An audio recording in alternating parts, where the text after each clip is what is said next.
હાલો મિત્રો, બટેટાની વેફર્સની ફૂલ સિઝન ચાલુ છે.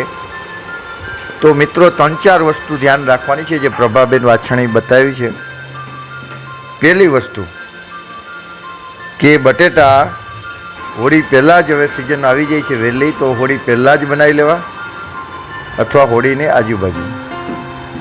અને પાછળથી બહુ મોડા બનાવો તો કોલ્ડ સ્ટોરેજના બટેટા આવવા માંડે તો એની વેફર્સ ન થાય, એ વેફર્સ કાળી પડી જાય, લાલ પડી જાય.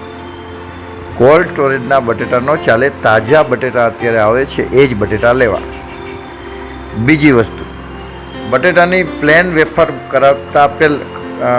કરવા કરતાં આવી લાઇનિંગવાળી વેફર્સ, લેસની કહેવાય ને, લેસ વેફર, આ લાઇનિંગવાળી વેફર કરવી સારી.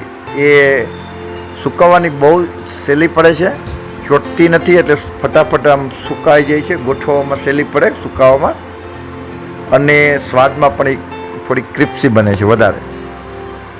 એટલે લાઇનિંગવાળી વેફર્સ કરવી બીજી વસ્તુ. ત્રીજી વસ્તુ, જ્યારે વેફર્સને તમે હાથે કરો કે બહાર કરાવી આવો પટાકા, ત્યારબાદ એને સારા પાણીએ એક વખત ધોઈ નાખવી અને બાફવા નાખવી. બાફવા નાખો ત્યારે અંદાજે 2-3 કિલોમાં અડધું ફાડું લીંબુ નાખી દેવું અને એક નાનકડી ચણા જેટલી ફટકડી નાખવી. ચણા જેટલી ફટકડી નાખવી, એનાથી વેફર્સ વ્હાઈટ થશે. વધારે ન નાખવી ફટકડી, નકર સારી નહીં થાય. એક ચણાના દાણા જેટલી જ નાખવી 2-3 કિલામાં, અને એક ફાડું લીંબુ. તો દરેક વખતે એક ફાડું લીંબુ અને એક નાનકડી કણકી જેટલી ફટકડી. તો એનાથી વેફર્સ સારી થશે, વ્હાઈટ થશે, સ્વાદમાં પણ થશે, અને જોઈતું નિમક નાખવું.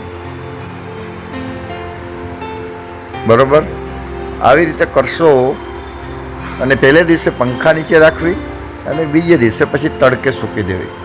આવી રીતે કરવાથી વેફર્સ ખૂબ સુંદર થશે, વ્હાઈટ થશે, સ્વાદિષ્ટ થશે અને કરકરી થશે.